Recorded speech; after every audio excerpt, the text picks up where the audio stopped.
Humans have left Earth and have made a paradise in space, Avalon, as humanity's new home.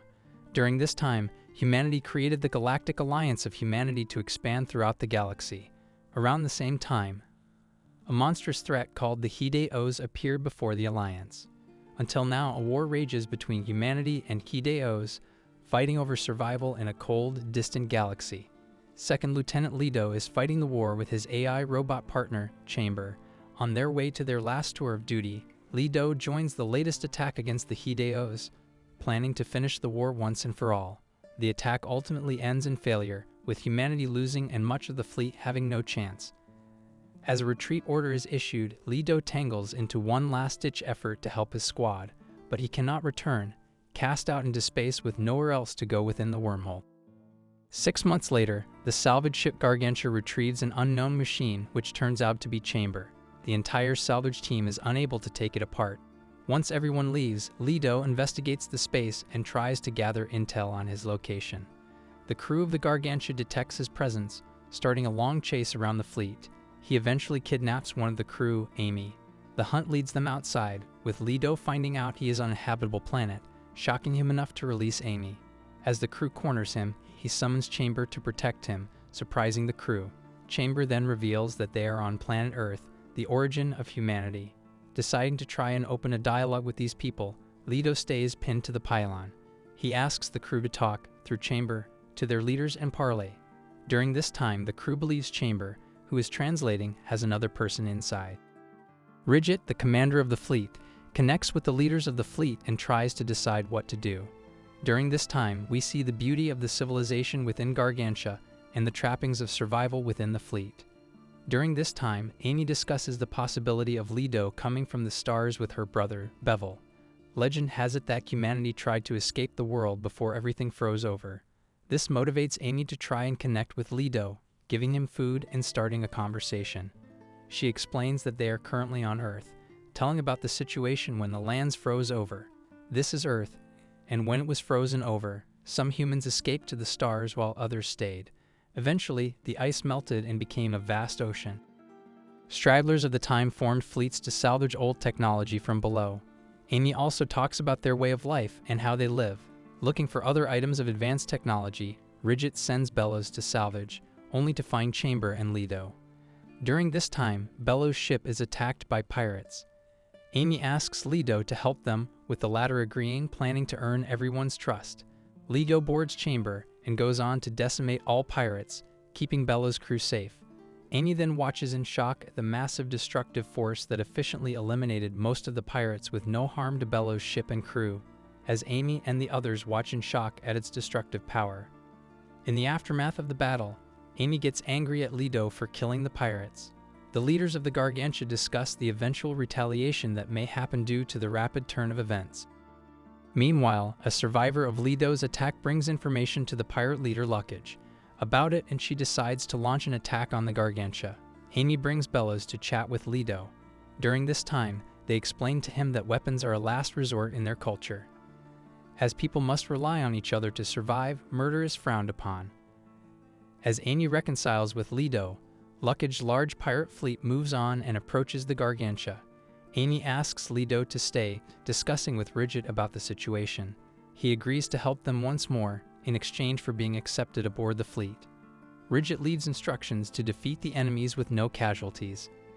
As the operation runs, Hideauze disables the pirate ships on the front lines.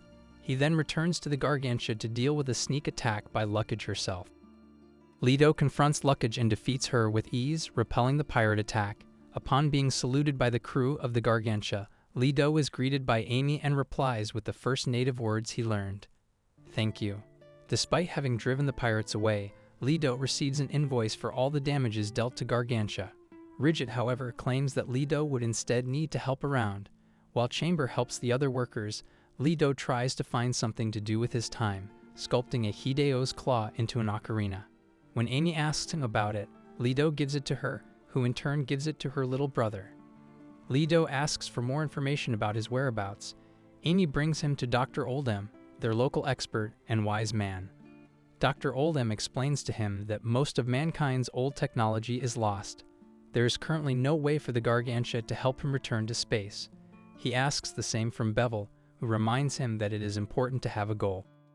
After some time, rain starts to fall, and Hideauze starts helping collect rainwater to replenish the ship's supply. Amy takes Hideauze to meet Bevel, who asks him about his life in space and the object he was carving. Hideauze claims to not know what it really is, only for Bevel to realize it was a flute. Bevel plays it as an instrument, helping Hideauze recall a suppressed memory that made him cry. It reminds him of a younger brother shuttled off by the Alliance. He then asks Bevel to return the flute to him. It is this time when he wonders if he should learn more about their surroundings. Chamber also mentions that he needs to leave everything behind once he can return to his unit. Although Chamber claims that he must remain on standby, Hideauze decides to look for a job out of boredom. He fails to find a vacant post up to his skills, but soon after, the Gargantua stops moving for maintenance. They take advantage of the absence of winds or waves, known in the fleet as the calm day. During this time, all workers have a free day except for repairmen. Despite that, Pinion invites Hideauze and Amy to play and lounge around for a swim. As Pinion finds himself unable to cook due to an energy shortage, he sends Hideauze on an errand. Amy and her friends also go out for an errand to the top of the high tower, turning it into a race. During the race, Amy saves Hideauze from the rowdy transvestites who want to hire him. She also brings Hideauze back to the task, finally fetching a bottle of sauce. Amy then informs Hideauze that Pinion arranged the party to cheer him up, because he didn't find himself a job. As the day ends, the wind resumes and the calm ends. Eventually, Hideauze decides to work as a fisherman, who then decides to do things himself, only to discover he is unable to pilot a regular Umbro. In the end, he sends Chamber to assist the other fishermen instead. During this time, Pinion invites Hideauze for lunch, offering him a position at his crew, but Bellows appears and gives a counteroffer on the salvage team.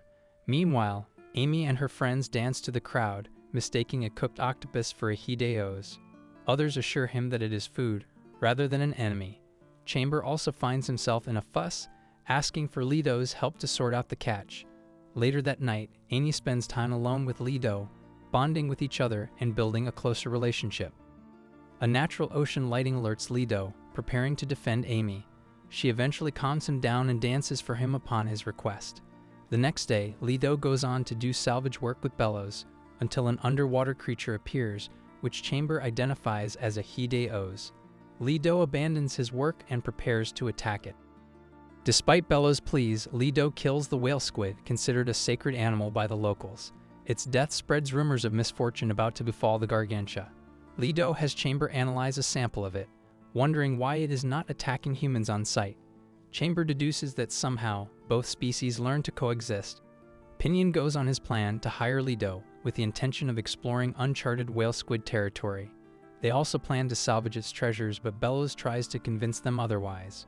Bellows reveals that Pinion wants to enact revenge for his older brother who was killed by the whale squids. Chamber's analysis finishes, proving that whale squids are similar to the Hideauze in genetic makeup. Hideauze is ready to kill all, but Amy and the others try to change his mind. When a massive flock of whale squids approaches the Gargantua, Commander Fairlock declares a full shutdown of the Gargantua to let the creatures pass under them. Amy tries to stop Hideauze, only for Ridget to force him to stand by. The whale squids pass under the Gargantua without any issue, but Hideauze stays indignant about Amy's disapproval. Fairlock learns about Pinion's plans, with Flange declaring his intention to accompany Pinion with his ship. Both express their intention to secede from the Gargantua. Fairlock, however, tries to convince them, only to suffer a heart attack. Fairlock does not resist it, but instead nominates Ridget as his successor before his death. Meanwhile, Chamber informs Hideauze that he pinpointed the location of their civilization in space. However, he also discovers that their current location is too far. From their calculations, it may take thousands of years until someone receives their distress signal. Fairlock's funeral commences, and several ships agree to follow Pinion. As they prepare to separate from the Gargantua, Melty decides to leave with them. Saya asks Amy if she does not want to leave with Hideauze, but she refuses to abandon her brother. Bevel tries to convince Hideauze to change his mind too, but the latter reasons out that what he does is for the protection of all from the Hideauze. Instead of attending the funeral, Ridget looks for a solution to stop the fleet from splitting apart. Regardless, Bellows reminds her that it is not her sole further. Ridget then sees Fairlock off, which then shifts to having Amy watch the breakaway fleet of ships leave the Gargantua with Hideauze aboard. Hideauze starts his offensive on the whale squid nest. Pinion's crew helps him with a barrage of depth charges. This kills off most of them without much effort. As they investigate an ancient facility, Hideauze discovers a few records and decrypts them through the process. Upon decryption, Hideauze requests access for them, only for Chamber to deny it, noting these documents are classified files by the Galactic Alliance of Humankind. Because he is the highest-ranked representative on Earth, Hideauze overrides Chamber's protocol, letting him access the files. These records show the slow progress of the Fifth Ice Age on Earth. During this time, the human civilization tries to colonize other worlds. A large organization of researchers known as the Evolvers garners heavy backlash due to their unethical movements around the world. As global cooling advances, interstellar travel became a high priority for the Continental Union. They then build various space stations and immigration ships at an unbelievably fast rate. Much of the population of Earth depends on their development for survival. Shocking information leaks out, resulting in a war between the Continental Union and pro-Evolvers countries. It became clear that a search for a habitable planet that can sustain life will take time. This pushed them to result in bioengineering as the only solution. The war against Evolvers intensifies as more shocking information comes out. During this time, humans were given heavy genetic modification using symbionts, which are squid-like artificial life forms. These life forms can adapt to the near-vacuum environments of space, all as part of illegal experiments. At this point, the purpose of the war was clear. The Continental Union wanted humans to colonize other planets and continue to live on as humanity. The Evolvers, on the other hand, abandoned human civilization. The Continental Union builds a giant warp drive just above the Earth's surface. As they complete it, it simultaneously self-destructs, stranding both Evolvers and non-combatants on Earth. In shock, Hideauze shouts in despair, especially as Chamber slays a small, child-sized Hideauze without his permission. With all the Hideauze in the area killed, Pinion's team starts salvaging ancient technology only available in the area. Rather than share it, Pinion plans to keep it amongst themselves.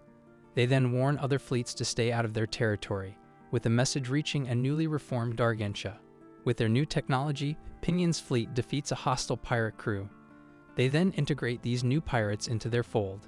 Hideauze, still in shock upon learning the truth about the Hideauze, hears from Chamber that light bugs are also a creation by the Hideauze.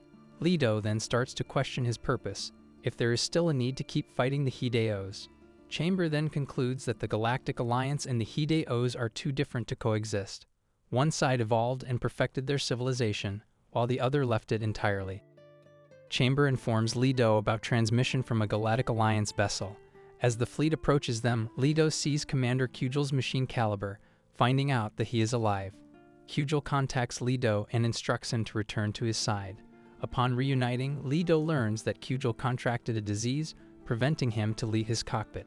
Hideauze tells him about his findings about the Hideauze, only to retort that he already knew about this information.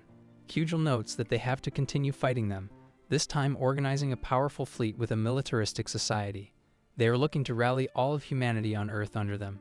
Kidnaps' fleet forces Pinion's team to develop weapons for his fleet and integrate them into their group. Sometime later, Kidnaps discusses with Hideauze the next step of his plan. They start a large-scale operation that somehow involves the Gargantua fleet. Hideauze asks Commander Kidnaps to consider canceling the attack on the Gargantua fleet. Kidnaps refuses, informing Hideauze that if he feels an affinity with them, it is his job to enlighten them to their side. Hideauze leaves to consider Kidnaps' side.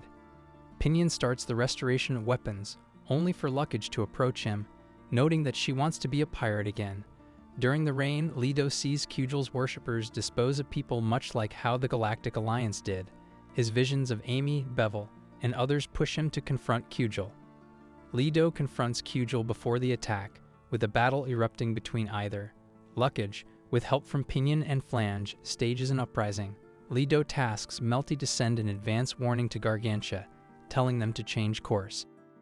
Dr. Olden tells Ridget that it is time to use Fairlock's heirloom key that he passed to her.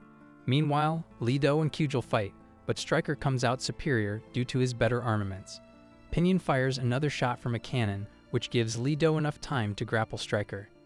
During this period, he grabs onto Stryker and opens his cockpit, only to find Kidnaps dead the entire time. Stryker reactivates and flies off during this time.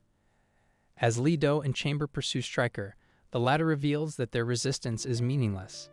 Stryker claims that he is operating under Hideauze's dying orders, concluding that, to ensure stability to the fleet, it was necessary to transcend himself to a god. Hideauze and Chamber reject Stryker's offer, but they are unable to destroy it due to their current condition. During this time, Hideauze decides to merge his nerve system with Chamber's interface. This supposedly increases Chamber's capabilities in exchange for his life. Regardless, Amy shows up, telling him that he does not need to fight on his lonesome. Meanwhile, at the Gargantia, Ridget uses the key to unleash a mass driver stored inside the main ship. They use this mass drive to bombard the enemy fleet. During this time, Pinion evacuates his crew and intends to take the enemies assaulting his ship. At the last moment, Luckage saves his life. Stryker decides to attack the Gargantia, with Hideauze and Chamber in pursuit. In the last moments, Hideauze reveals that he wants to live and return to Gargantia, even if he wants to sacrifice himself. Learning this, Chamber ejects Hideauze from himself, all before destroying Stryker in a suicide attempt. After the battle, Luckage and the survivors of Hideauze's fleet join the Gargantia. Hideauze learned how to become an experienced salvager that can find rare tech in whale squid territory without provocation. Hideauze is looking to find ways to communicate with them in the future. During this time, he goes on a relationship with Amy. We end with an image of Chamber at the bottom of the sea, having whale squid larvae attached to him.